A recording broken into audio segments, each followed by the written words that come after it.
Hello. Hi. That's super awkward. You don't ever say hello to me that way. That's why.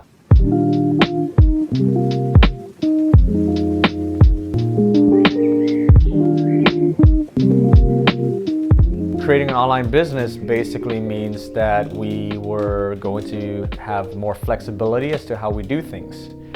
So that was the next step, and we wanted to get out of the house, and we wanted to make sure that we have employees, and we wanted to make sure that we're going to grow to be as big as what we envisioned it to be.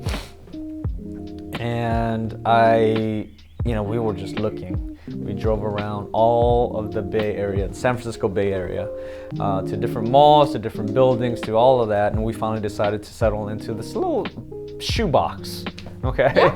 of a space. And then that was when it's like 500 square feet. Yeah, well, maybe more like 600 square feet or something like that. It literally was 4 walls, and right. I mean, the journey of us finding it was one of those very happy but coincidental. It's like a weird timing of how things fell into place. It's almost the easiest way to describe it would be we were experiencing the law of attraction without knowing that that's actually what was happening, because it was the last building that we were supposed to look on our list. I was already burnt out, or kind of, okay, let's move on. Okay, I know we have to start looking for another day. And then, we come to this place and it's 4 walls, and you ended up really seeing potential.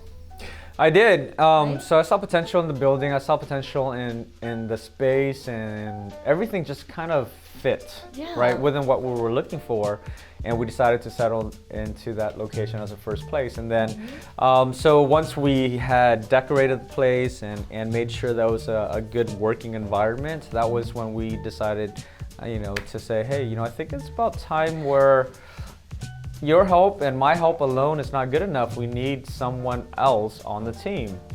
And that was when we hired our first employee, Sid, right? Right. I was pregnant. Yes.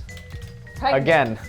Oh yeah, again. That's our second kid, by the way. We were pregnant again. We were interviewing Sid, and I felt like, okay, well, obviously this is going to be employee number 1 for both of us at our baby, which is the baby of Fire Brilliance.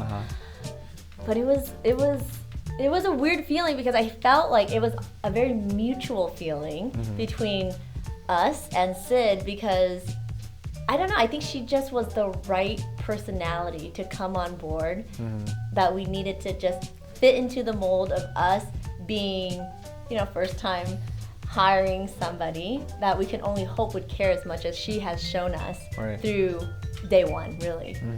Right? So I'm a very skeptical person. I'm a very paranoid person. I have major OCD, but whatever it was, any reservations I had with, hiring someone that's not me, not family, I really had to get used to your style and your personality, because it helped me become more accepting of things that I just no longer can do by myself. I started off as an entry-level jewelry designer to join a team of 2, a husband and wife team, who originally wanted to keep it in the family, but I think they ended up building one because it's very family-oriented here, and we've grown to about 15 people.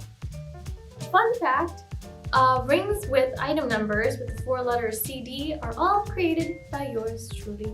So I hope you like them. Or don't. I don't know. So that's how I started off the very first year. From there, since it was such a very small company with just the 3 of us, we needed to get the word out there. We needed to focus more on raising brand awareness. So we had me start on social media management. And then I think all of my roles from there I just wear very many hats in this company, including but not limited to YouTube set design, product naming, being a podcast personality, product styling, photo and video production, hand modeling, creative directing the media team on output, press collabs, website building, copywriting and designing layouts, blogging and editing, paid media management, and email campaigns /CRM. Working here for this long and seeing how it's grown is a very surreal experience. I didn't expect this company to grow this much this fast. Going from what Michael describes as working in a shoebox of the size of an office to this big of a space to host this many people.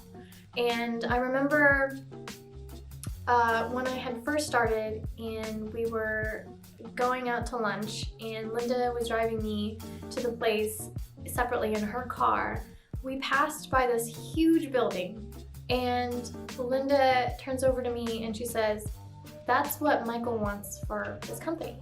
He wants to have a very huge space to host this many people so that we can help more people and faster and more efficiently."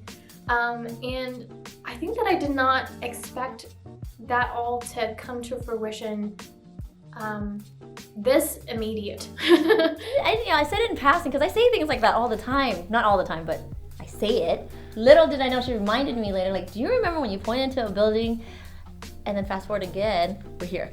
And it was such a cute building because even though it wasn't the exact building, but this building is so beautiful.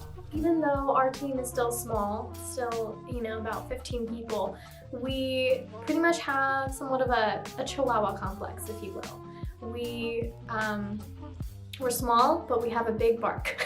And we believe that we're bigger than we are, and we present ourselves as bigger than we are because we definitely put 160% into every single thing that we do. I'm not the only one that wears multiple hats here. I'm just part of a really awesome team that is willing to go beyond for our clients and future clients.